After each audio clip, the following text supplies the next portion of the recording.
Hello friend, जय हिंद। आज हम भारतीय राज्य व्यवस्था के अंतर्गत देख लेता हूँ आपातकालीन व्यवस्था के बारे में और जम्मू कश्मीर प्रशासन के बारे में।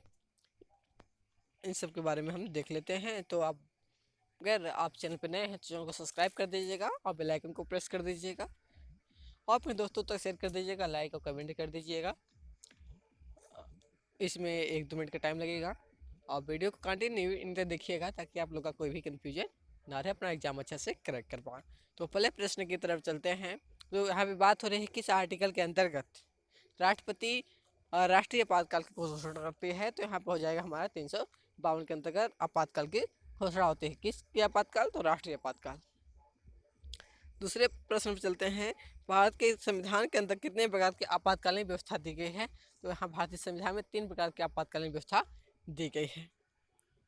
उसमें कौन कौन हो जाएगा? तो राष्ट्रीय आपातकाल हो जाएगा, राज्य का जो संवैधानिक तंत्र विफल हो जाता है उस टाइम आपातकाल लगाया जाता है, और एक वित्तीय आपातकाल लगाया जाता है जब वित्तीय संबंधित जब संकट आती है तो उस टाइम। ये 3 प्रकार का घोषणा राष्ट्रपति के द्वारा किया जाता है 352, 356 और 360 के अंतर्गत। भारत में अब तक कितनी बार राष्ट्रीय आपातकाल की घोषणा हो चुकी है राष्ट्रपति के द्वारा? तो 3 बार हो चुकी है। जब चीन युद्ध हुआ था तब, जब पाकिस्तान युद्ध हुआ था, जब 75 में 1900, फिर 1998 जब कारगिल युद्ध हुआ था तब उस टाइम, और 1962 के दौरान 3 बार लागू हुआ था। राष्ट्रपति राष्ट्रीय आपातकाल की घोषणा किन परिस्थितियों में कर सकता है? युद्ध अथवा बाह्य आक्रमण के समय, सशस्त्र या विद्रोह हो जाता है उस कंडीशन में क्या है? और राष्ट्रीय आपातकाल की घोषणा लगती है। जब कोई देश बाहरी देश से आक्रमण करता है उस कंडीशन में क्या होती है? लगाई जाती है। अब तक कितनी बार राष्ट्रीय आपातकाल की घोषणा हो चुकी है? तो राष्ट्रीय आपातकाल तो 2 बार होगा। देश में पहली बार राष्ट्रीय आपातकाल की घोषणा 26 अक्टूबर 1962 में हुआ था, जब चीन और भारत के बीच युद्ध होता है। और इस युद्ध में क्या होता है कि भारत का जो अस्थायी चीन जो क्षेत्र है वो भारत का क्षेत्र था, उस पर कब्जा कर लेता है चीन। आंतरिक अशांति के आधार पर अब तक कितनी बार राष्ट्रीय आपातकाल की घोषणा राष्ट्रपति द्वारा की गई है? 1 बार अशांति के आधार पर। देश में दूसरी बार राष्ट्रीय आपातकाल की घोषणा 3 दिसंबर 1971 को की गई थी, और जो तीसरी बार हुआ था 25 जून 1975 को की गई थी। प्रथम राष्ट्रीय आपातकाल की घोषणा के समय देश के राष्ट्रपति डॉक्टर एस राधाकृष्णन थे। द्वितीय राष्ट्र आपातकाल की घोषणा के समय देश के राष्ट्रपति वीर प्रताप गिरी थे। तृतीय राष्ट्रीय आपातकाल की घोषणा के समय देश के राष्ट्रपति की बात फरुखुद्दीन अली अहमद थे। तीसरी बार राष्ट्रीय आपातकाल की घोषणा राष्ट्रपति ने किस आधार पर की थी? आंतरिक अशांति के आधार पर। राष्ट्रीय आपातकाल की घोषणा को संसद के समक्ष उसकी स्वीकृति हेतु रखा जाना आवश्यक होता है, तो 1 माह के अंदर उसको रखा जाएगा संसद की पटल पर। राष्ट्रीय आपातकाल में संविधान की संघीय प्रकृति कैसे होगी? ज़्यादा शक्तिशाली हो जाती है। वहाँ पे क्या है, राज्य शक्तियाँ कम महत्वपूर्ण हो जाती हैं और शक्तियाँ क्या है, केंद्र के पास चली जाती हैं। संविधान किस अनुच्छेद के अंतर्गत राज्यों में संवैधानिक तंत्र के विफल होने पर राष्ट्रपति शासन लागू होता है? तो संविधान के जो आर्टिकल 356 है उसके अंतर्गत संवैधानिक तंत्र विफल होने पर राष्ट्रपति शासन लगाया जाता है, और जो वित्तीय शासन की बात करें वो आर्टिकल 360 के अंतर्गत लगाई जाती है। किसी राज्य में राष्ट्रपति का शासन लगाया जाता है तो किसके प्रतिवेदन मिलने पर राष्ट्रपति लगाएगा? तो राज्यपाल, क्योंकि राज्यपाल क्या है, राष्ट्रपति का द्वारा नियुक्त होता है, उसके प्रतिनिधि होता है। राज्य में राष्ट्रपति शासन से तात्पर्य राज्य में किसका शासन? तो राज्यपाल का शासन होता है यहाँ पे, तो मुख्यमंत्री का शासन नहीं होता है।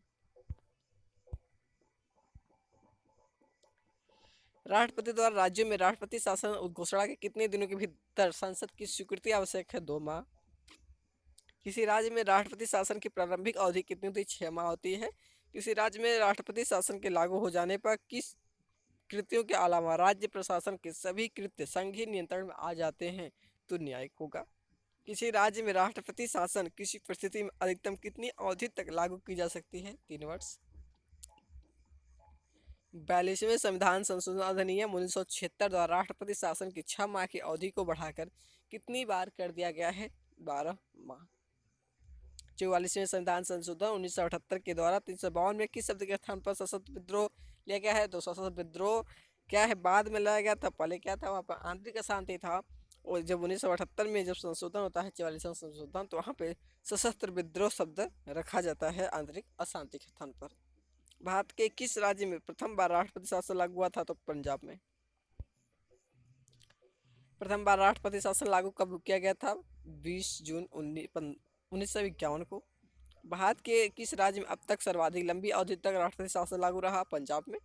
किस प्रधानमंत्री के शासनकाल में सर्वाधिक बार राष्ट्रपति शासन की घोषणा की गई? इंदिरा गांधी के प्रधानमंत्री काल में।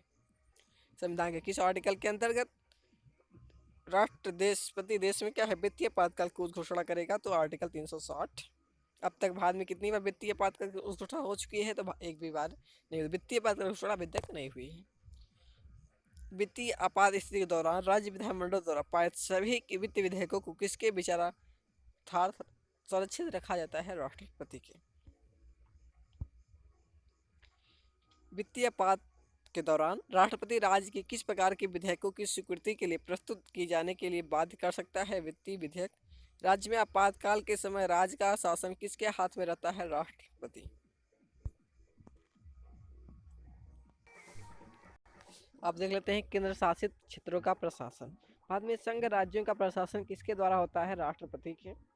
बाद में केंद्र शासित प्रदेशों पर किसका शासन होता है? राष्ट्रपति द्वारा नियुक्त प्रशासक का होता है।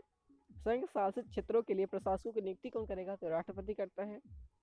संघ शासित क्षेत्रों जिनकी अपनी विधायिका नहीं है के लिए विधि निर्माण कौन करेगा? तो संसद करती है उनके लिए। भारत के किस एकमात्र संघ राज क्षेत्र का अपना उच्च न्यायालय है? दिल्ली का है। वर्तमान समय में भारत के किस संघ राज क्षेत्र में विधानसभा एवं मंत्रिपरिषद के गठन का प्रावधान है? दिल्ली एंड पांडिचेरी। राष्ट्रपति राजधानी क्षेत्र दिल्ली के प्रशासक को क्या कहेंगे? तो उपराज्यपाल कहते हैं। चंडीगढ़ संघ शासित क्षेत्रों के प्रशासक को किस नाम से जाना जाता है? मुख्य आयुक्त के नाम से। किस संघ शासित क्षेत्र के प्रशासक को प्रशासक कहा गया है? लक्षद्वीप। पांडिचेरी एंड संघ शासित क्षेत्र के प्रशासक को किस नाम से जानेगा? उपराज्य। देखिए यहाँ पे हो रहा है लक्षद्वीप के जो प्रशासक होगा उसे प्रशासक कहेंगे और जो पांडिचेरी का प्रशासक होगा उसे उपराज्यपाल कहेंगे। दमन एवं दीव जो संघ शासित प्रदेश के उसके प्रशासन को हम भी उपराज्यपाल कहते हैं। अंडमान जो निकोबार द्वीप समूह के प्रशासक उन्हें भी उपराज्यपाल कहते हैं। इस संविधान संशोधन के दौरान संसद को दिल्ली के लिए विधानसभा मंत्रिपरिषद के गठन का प्रावधान करने की शक्ति दी गई थी। तो 69वां संविधान संशोधन हुआ था। अब देख लेते हैं जम्मू कश्मीर राज्य के संदर्भ में विशेष प्रावधान किस क्या दिया गया है संविधान में? तो यहाँ पे दिया है भारत के किस राज्य का अपना अलग संविधान है? जम्मू कश्मीर का। लेकिन अब 2019 के बाद क्या है भी समाप्त कर दिया गया। आर्टिकल जो 370 था उसे हटा दिया गया है। भारतीय संविधान में अनुच्छेद 370 का संबंध जम्मू कश्मीर से था और इसी के तहत क्या था, उन्हें विशेष राज्य का दर्जा मिला था। ये सब क्या है, सब समाप्त कर दिया गया है। अब वहाँ पे दो क्या है, केंद्र शासित प्रदेश हो गया है, एक हो गया जम्मू और एक हो लद्दाख।